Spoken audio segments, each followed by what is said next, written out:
You're listening to The Artist Athlete, episode 26.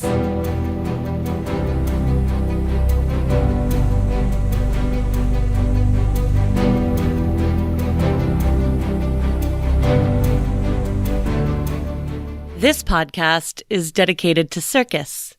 It's a place for professionals to share their stories, viewpoints, and information, and a place for outsiders to get a sneak peek into this industry. Hey friends, fans, and enemies, I'm Shannon McKenna, and I'm the host of the Artist Athlete podcast and the founder of theartistathlete.com. This podcast doesn't have any sponsorship. That's right.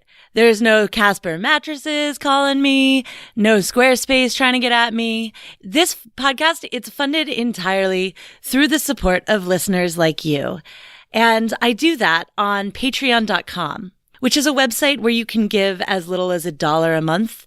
And every single dollar you give every month, I use to pay the editor and distributors of this podcast. So go to patreon.com/theartistathlete to help support the podcast today. My guest today is Shayna Swanson. Shayna creates and performs circus described by the Chicago Reader as truly heartfelt and creative. Renowned for her sear wheel and aerial rope acts, she received awards at several circus festivals, including the 2011 Women's National title in sear wheel. Her performing and teaching experience extends to master classes around the U.S. and the world. She has collaborated with the Midnight Circus, the Big Aerial Show, Cirque du Soleil, and many corporate clients. Currently, Shayna keeps busy directing and teaching her circus company and school, Aloft Circus Arts, in Chicago, Illinois. The newest production of Shayna's is called Brave Space. And for technical reasons, we had to record this interview twice, so I couldn't edit and publish everything before the premiere. However, Shayna is a powerhouse in the American circus community, and of course I had to air her interview, no matter when it got out. Just as a warning, this episode does contain discussion of sexual assault. It's not incredibly graphic, but listener discretion is advised. Here's my interview with Shayna Swanson.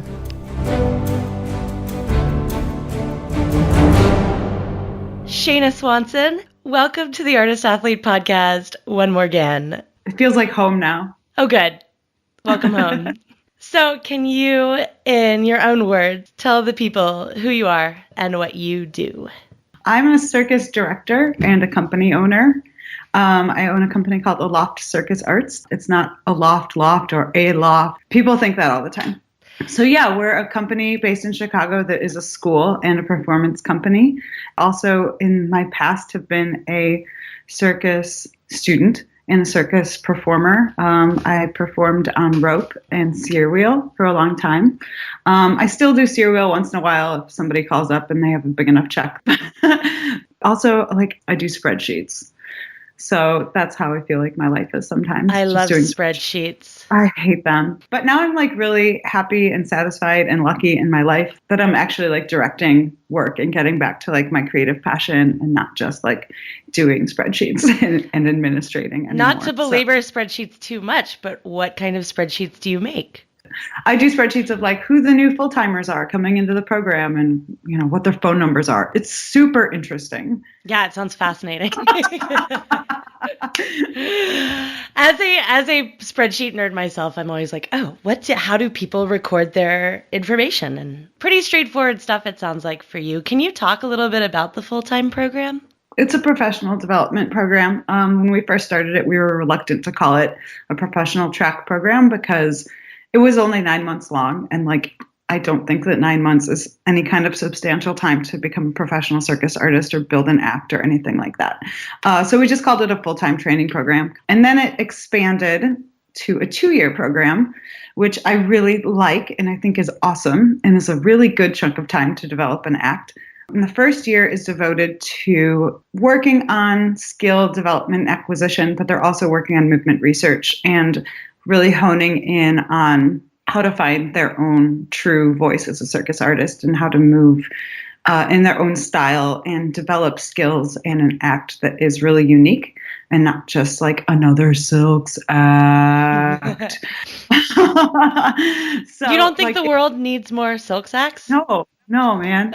So like if you're going to do a Silks act or a Straps act, heaven forbid, how are you going to make that like something cool and interesting and unique and that stands out? So that's what we kind of spend our first year doing. And then the second year is called our lab year. And I think it's super unique and awesome in terms of training programs in the US. 1 week every month is sort of given over to a guest director. They take over the program for a week. So they do basically whatever they want with the students for that week. Last year we had Cody Harrell and Joe Pinzon and Alessandra Ogren and Rain Anya and Keith Bindlestiff and George Orange. These were our awesome, awesome instructors. Amazing names. I remember seeing that and being like, can I just do the lab year? Like I was like, what a roster. I know, but guess what? You can now just do the lab year. Thanks for asking, Shannon.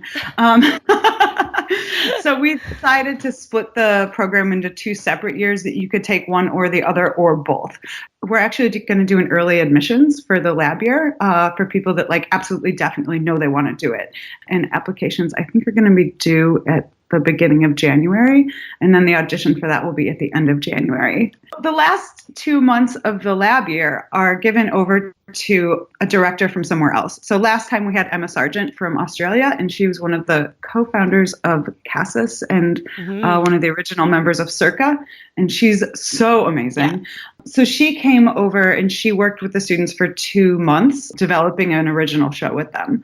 That's like an ensemble-based show that they can then go out and tour if that's what they so choose. And so this next cycle, the students that come in September 2019 for the lab year, they'll work with all the same like lab coaches. Well, not the same ones, but it's the same structure. And then in the last 2 months, we're going to bring in a guest artist. But then at the end of the program, when they do their graduation show, it will be in a big top. They will then take that big top out on the road and tour it for like 4 to 6 weeks after the program is over. So they'll have their first job. They'll be able to put that on their resume and they'll have experience working in a tent and knowing what that life is like.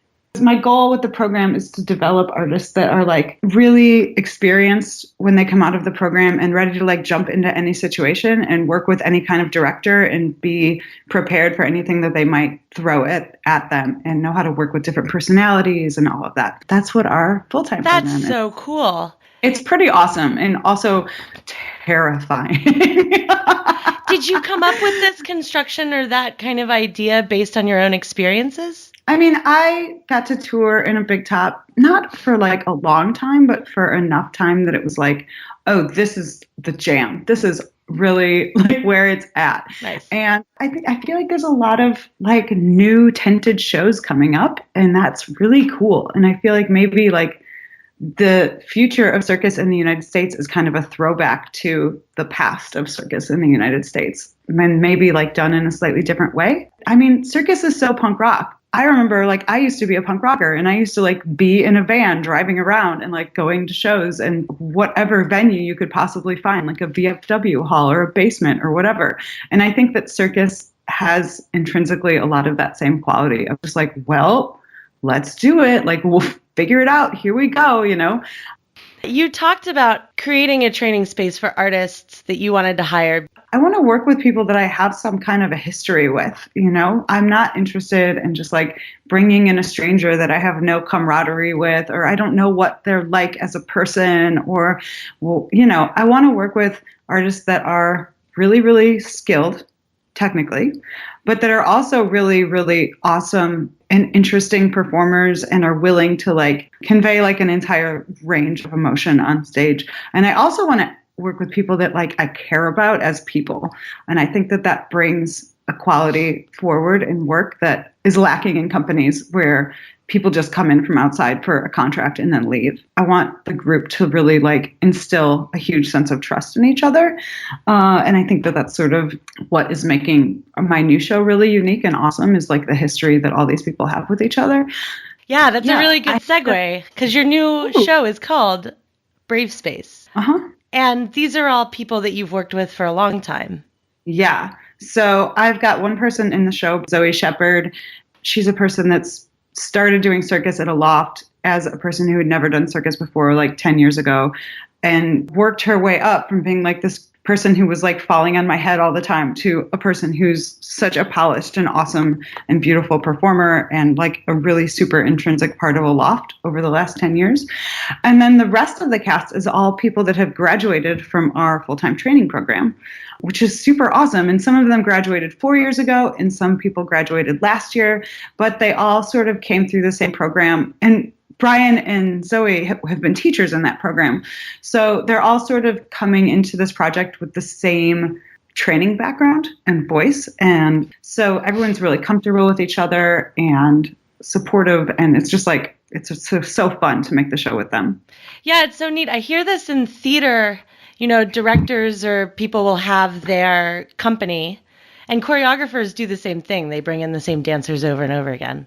But traditionally in circus, I feel like it's much more family-based, where you have a family that has an act or you have a family that has a skill set, and you kind of draw from that. So yeah, it sounds to me like you're creating something more along the lines of these dancer-theater connections.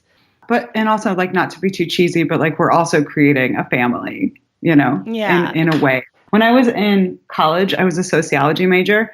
And I started doing circus and I was like, I'm going to do circus, but it's just kind of a tangent because I'm going to come back to sociology and my circus play time is just going to be so that I can study how the concept of circus family affects labor relations in the circus. Oh. So I was really interested in labor and I was really interested in circus. That was like going to be my big thesis when I went back to grad school, which never happened. But it is interesting to think about, like, when people look at something as a family, like what kind of different expectations they expect out of that group than they would out of a group of like workers or whatever. What do they expect out of a family? I think that it's easier to take advantage of people that you call a family. Like, I think it's easier to extract more labor out of them, non-compensated wise. And I think that there's some companies that take advantage of that. And I think maybe even I do to a small extent, but I really try to stay conscious of it and cognizant of it. And why do you think that happens in a family setting and not with... Because you feel more committed to the outcome and more committed to the whole, right? So like, it's been a long creation process for this show. And I don't know how it works in dance or in theater, but I think that dancers get paid like a small hourly wage for rehearsals and that sort of thing, and theater people too. And it's like super small, but it's still something. But in circus, like, I have found that that's not how creation processes or rehearsals work. Like, in the circus, you get paid a relatively larger lump sum at the end as a part of the show. And that sort of covers all of the time that you spent in this rehearsal kind of process, right? So if I were just hiring some person from like outside to come in and be like, okay, so you're going to put in, 3 months of rehearsal, they're going to be like, okay, so how much am I getting paid per hour during rehearsal?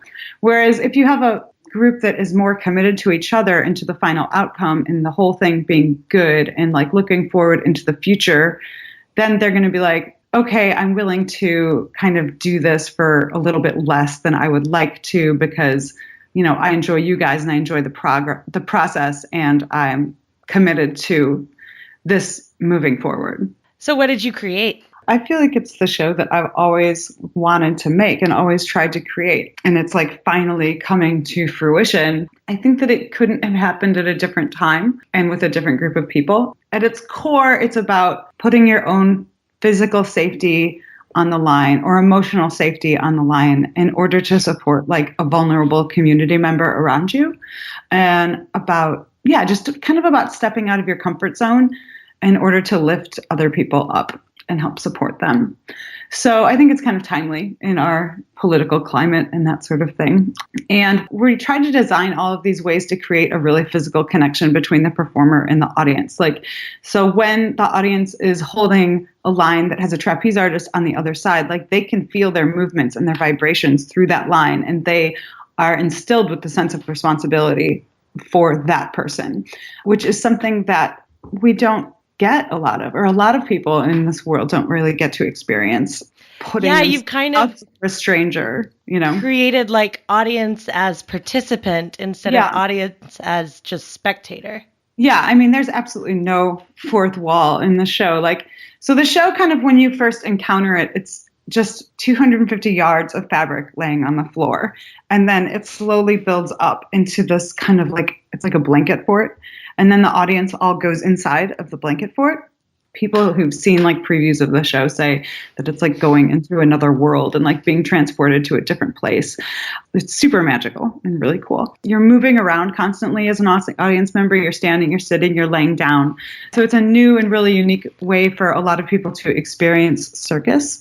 Sometimes the circus... Could someone in a wheelchair see this show? This is such a good question and something I'm totally struggling with. But yes, somebody in a wheelchair could totally see the show.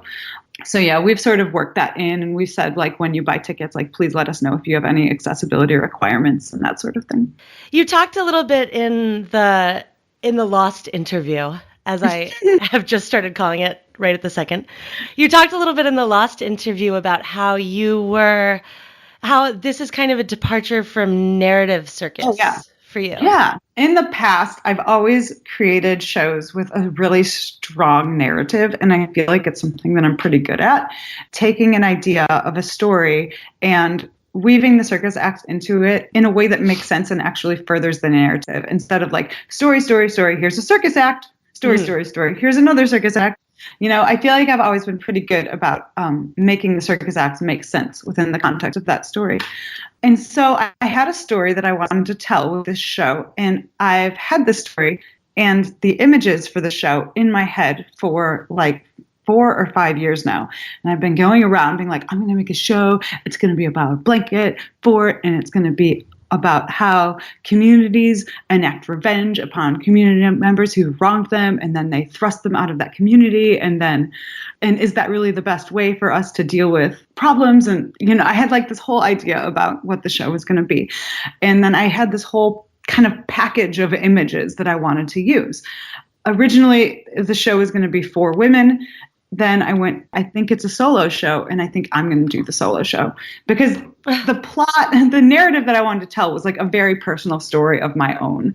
And so I was I should just do it. I'm just going to do it. I'm going to get back in the game. And I was Rocky, and I had a training montage of myself, trying to do a pull-up, And so I was I'm going to make 50 minutes of work that's just me. And then I worked on that for a summer. And then I was this is not going to happen. This is crazy talk. I cannot do this. So then I went back to the idea of it being a larger show. And it was 2 people. And I had 2 people I wanted to work with. But then that didn't seem to be working out. And I was oh my God, this show's never going to happen because I just can't get it moving. I can't get this train out of the station. So then I went to do a week of workshops with No Fit State, and I saw their new show, which was directed by Ferenza Gaudi. The show, the No Fit State show, was really beautiful and inspiring, and the imagery of the show was intoxicating and cool. And then somebody whispered, the show's supposed to be about the history of the last 250 years of circus, and I was what? I'm not getting that at all. I definitely don't see it at all. And then in this workshop with Ferenza, she was so heavily focused on imagery and imagery and imagery and imagery. And other people had said that to me while I was there too. Ferenza is obsessed with imagery.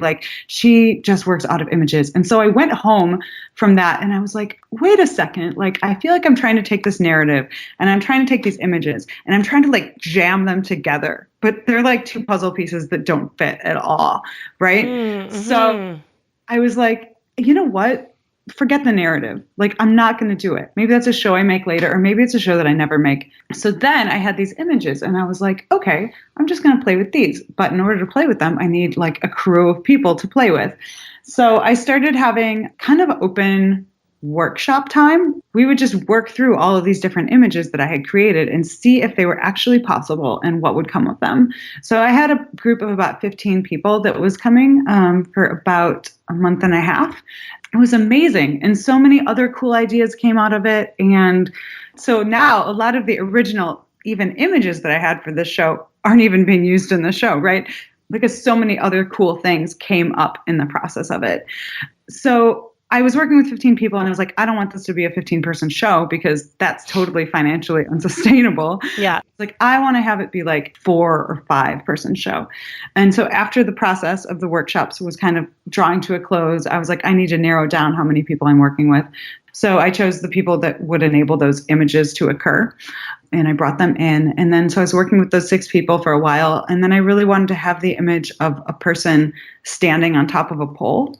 And I was trying to get this girl who does pole to stand on top of a pole.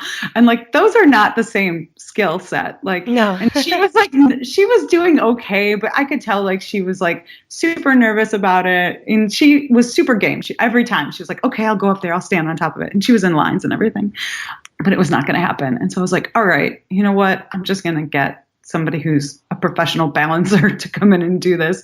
So I brought in this woman, Sarah Tapper, who just graduated from the full-time program as a wire walker. I brought her in and I was like, Sarah, can you stand on this pole? And she was like, okay. And she stood up and she just like bounced on it. And I was like, okay, okay, since you can do that, like, can you walk across a series of poles that were moving underneath your feet? And she was like, sure, let's try. And she totally did it. So now the show has 7 people in it. And you brought a whole new person in just for that image set. Yes. Yeah. And like also she's incredibly talented in many other ways. And an awesome performer, right?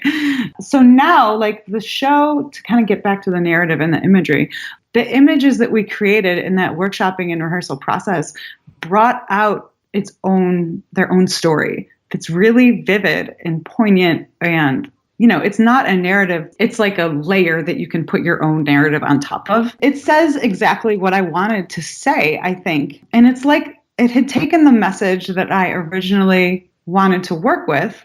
The show was originally supposed to be about like this sexual assault that had happened to me when I was like 18 years old. And I had been like heavily involved in like this riot girl scene. We were all like super empowered and like going to destroy everyone who wronged us. And so like thing had happened to me and I was like, you're going down. So I like wrote all these zines about this person and did all these spoken words at punk shows about this person. And this person ended up being like completely cast off, like lost all of his friends and, had to like go somewhere else and like create a new life. And that always like at the time I was like, yeah, get out of here. And then in the later years of my life, I look back at that and I'm like, is that really like the right way to do that? Like, is it really the right thing to like cast somebody out forever and then that's it, goodbye? Or is it really the right thing to like try to change our culture so that these things don't happen, right? And so it's kind of like timely now that was my idea and now the whole Me Too movement is happening. And yeah, totally. Yeah. And it's actually like not what the show's about at all anymore. But when I went down to work with Susan Murphy, she was like, Shayna, you have to have a happy ending. Like you need to end the show on a high note. And I was like, no way. Like my life didn't end on a high note, man.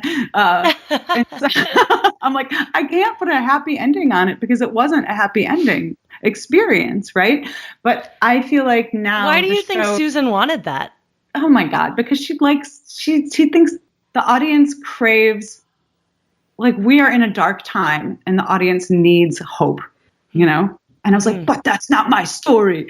But it's so funny now because the show that I created is the ending that she wanted. Like the whole show is the ending that she wanted to see. And like I feel like the whole show is about cultivating like hope and cultivating like a powerful world and community that serves everyone's needs. So yeah, it's cool. It's kind of like the show is like the happy ending to the experience that I didn't ever have.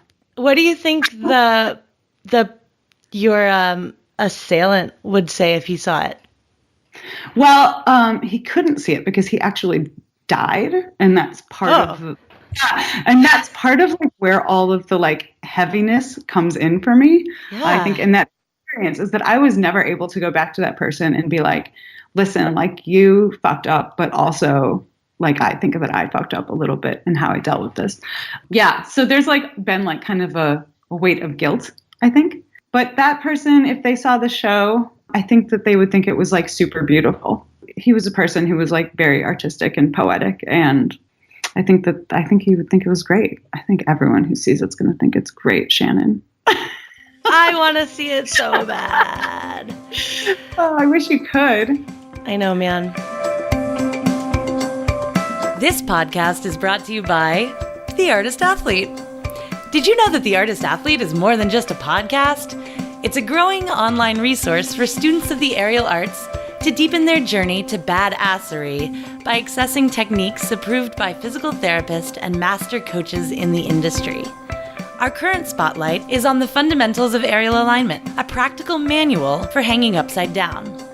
This online manual is a step-by-step guide. It is complete with photos, videos, and exercises that you can implement immediately to help you gain the strength and awareness you need for an aerial practice that promotes shoulder health and longevity and good posture upright, so you don't walk around like a gorilla. But don't just take my word for it. Here's circus physical therapist Dr. Jen Crane of Cirque Physio to tell you more. The fundamentals of aerial alignment is an absolute must-have for every aerialist of every level. I can't even tell you how many shoulder injuries I treat that are a direct result of rushing past the basics in an attempt to get a trick too soon. In the manual, Shannon deconstructs the fundamentals, including the correct muscular engagement to safely arrive in these positions and the rationale for why it matters. Of course, in addition to all of these fabulous pearls of wisdom, the book is also ridiculously fun to read. It's been lovingly garnished with the Shannon humor we all know and love. Thanks, Jen. Cirque Physio is also featured in the book to give scientific insight into why it all works. Pick up your copy today by going to theartistathlete.com and clicking e-manuals. Listeners of the podcast can get a 10% discount by typing in the offer code PODCAST at checkout. Again, that's theartistathlete.com, offer code PODCAST. Now, back to the show. So you're doing it at Aloft. We're doing it at Aloft right now because it doesn't cost us any money to do it there. But the show is designed to be able to happen anywhere. How I came up with the show is because I go to these booking conferences all the time. Not all the time, but once a year I go to this booking conference for performing arts, and I try to get shows booked, and I try to get people to buy a circus show, and they're like, oh my God, a circus show, no, it's too expensive and it's too dangerous and it's too complicated and blah, blah, blah. So I wanted to be able to present them with a show that would be absolutely no stress for them at all. We can pull up on site and set up the show and be doing the show in 20 minutes. And not have to tap into anybody's fly house or tap into anybody's technical capacities. And they don't have to hire a technician to come in. And we don't need a stage manager. So I just wanted to be... Well, you need a grit. You need something for a trapeze. Yes. No, because it's on a freestanding rig. Ah. Yeah, the freestanding rig is what supports the blanket for it.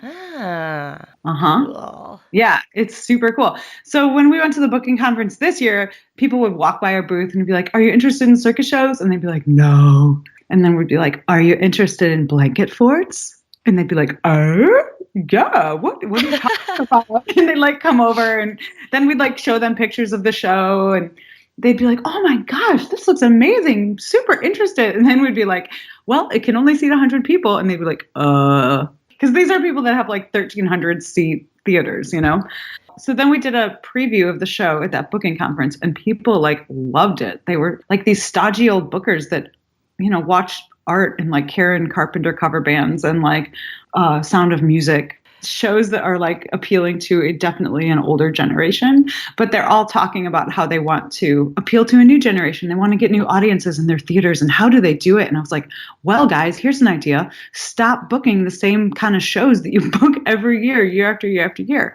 So a lot of these people came to the preview, and they were they had tears in their eyes, and they were like, oh my God, that was so wonderful. Da, da, da. So we had a lot of success there, and it was really awesome. So now I have to start initiating conversations with all these people about how they can bring in a show that only seats 100 people into their 1,300 house theater. Yeah. That's super exciting. When I was doing a lot of rope and I was doing a lot of aerial, I started circus as an aerialist. I went to circus school for lyra, and I came out of circus school and I did lyra, I did trapeze, I did silks. I did all these pretty girl apparatuses. It was fine, but I wasn't really achieving any kind of like sustainable level of success with those things. I would get gigs every now and then. And then like the producers that hired me would be like, can you be like sexier? Can you like, and I'd be like, I really, you know what? Like I can't be sexier because I'm not sexier, you know, like you can put me in whatever stupid costume you want and have me wear a fake ponytail, but like, I'm just not like a sexy performer.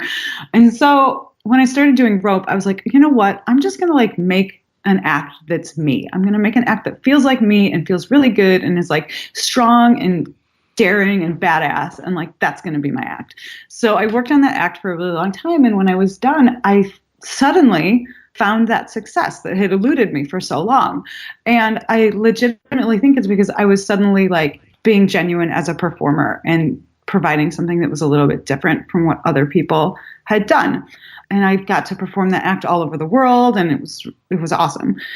So then as a director, there's like this kind of correlation, right? Because I've been making these shows for a long time that are sort of, you know, in the back of my head, I'm thinking about like, oh, what the market wants and what can sell. So I was trying to design these shows and they were never really going anywhere, and they were never having the success that I thought that I deserved or whatever. And then this time I sort of went through that same thought process as I did with my rope act. And I was like, you know what? I'm just going to make the show I want to make.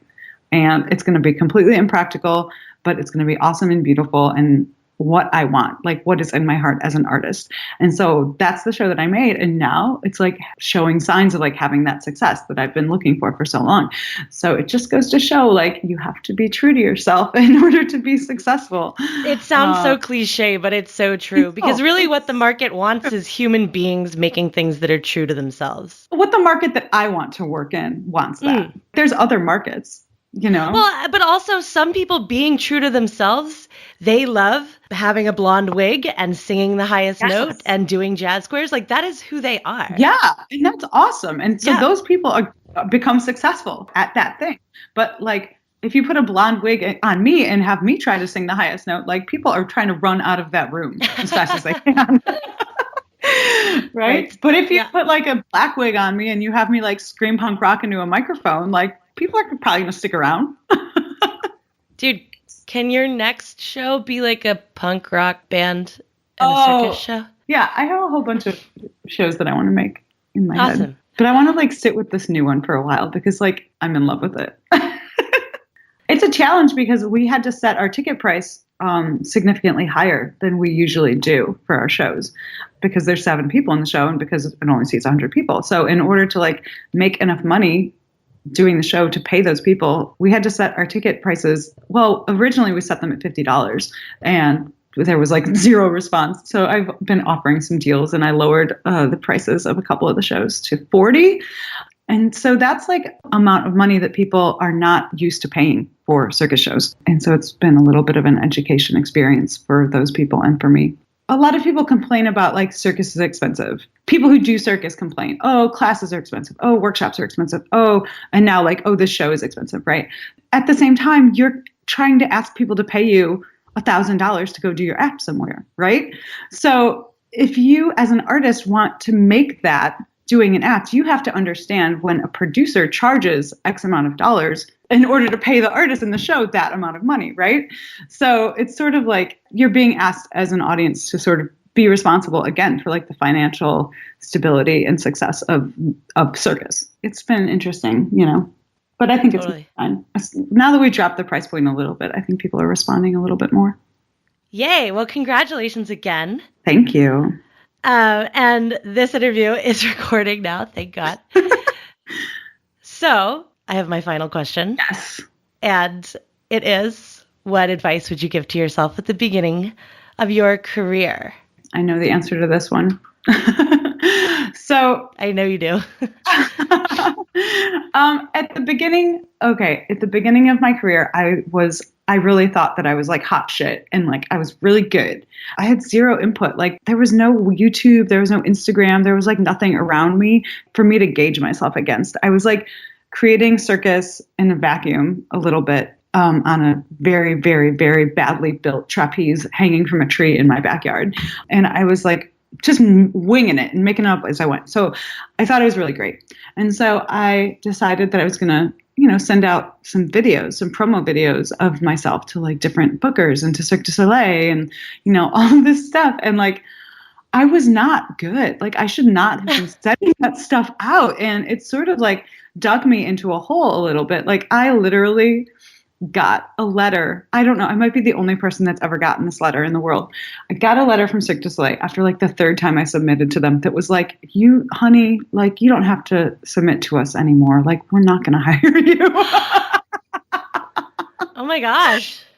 Yeah, it's real. I actually got it. And it was kind of crushing. So my advice to a young Shayna or a young any circus performer would be to like hold your horses and cool your jets. Like you have a long time. You want to have a long, long, long career. You don't want to like set yourself up and give yourself a bad reputation in the beginning by like going out and performing before you're ready or going out and submitting to like jobs or festivals before you're ready. Like make sure that your shit is like super dialed in before you put it out there and make sure How do that, you know that you're ready?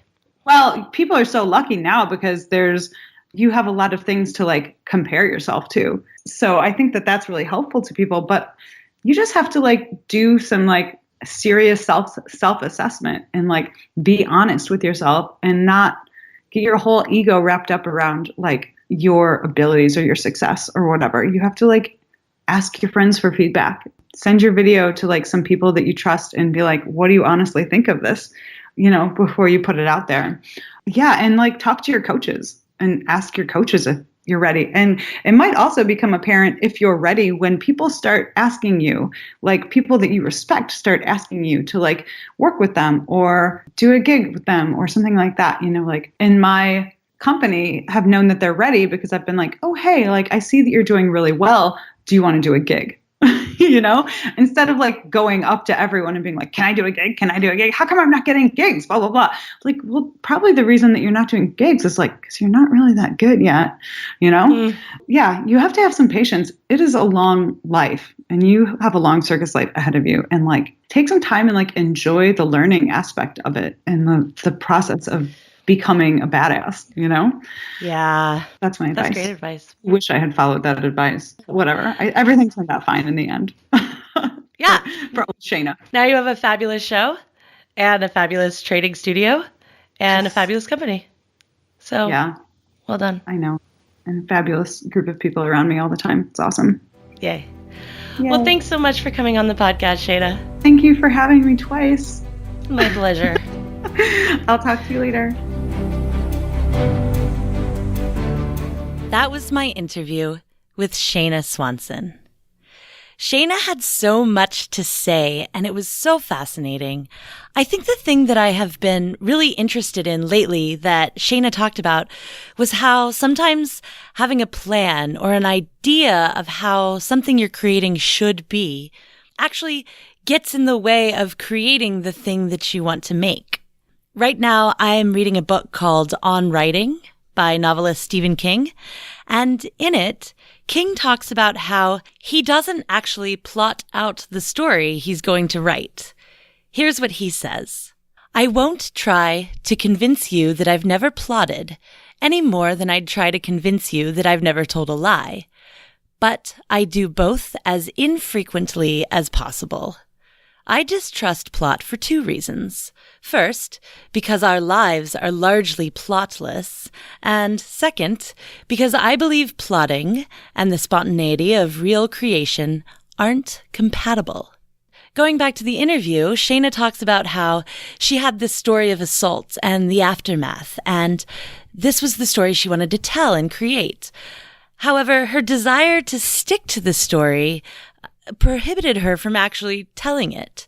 It wasn't until she let go of the narration aspect by going to Wales and attending workshops that she could let her artists work visually. And through doing the work, she actually figured out what she wanted to say and how to say it.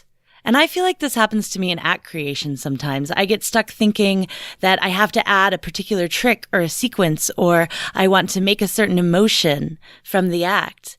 And this kind of gets in the way sometimes, rather than when I sit back and simply am honest and use the material that's in front of me and be curious about that and see where it goes. So stay curious, friends, fans, and enemies. Don't let over-planning interrupt the spontaneous and magical aspect of creation. To learn more about Shayna's company, Aloft, visit aloftcircusarts.com. If you want to apply to the full-time training program, that website is www.aloftloft.com. As for me, my website is theartistathlete.com. You can follow me on Instagram for aerial training tips and inspiration at @the_artist_athlete or on Facebook at The Artist Athlete.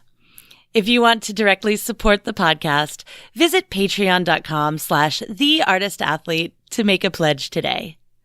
Physically this week, I'm in Austin, Texas, hanging out at Sky Candy, giving some workshops, and I'm joined by my good friend, PJ Perry. PJ, do you want to sing us out of this episode? Don't go chasing waterfalls. Please stick to the rivers and the lakes that you're used to. I know that you're gonna have it your way or nothing at all, but I think you're moving too fast. That last little harmony part was on me. That was awesome.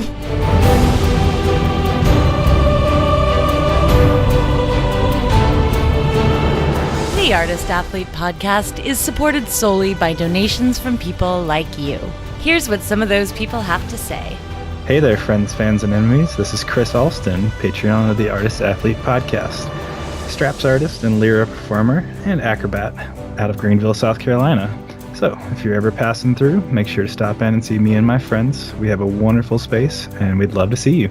Hi, my name is Erica Lee. I'm from St. Louis, Missouri, and I'm an aerialist. I teach performing arts to elementary school during the day and do pole and slings and rope by night.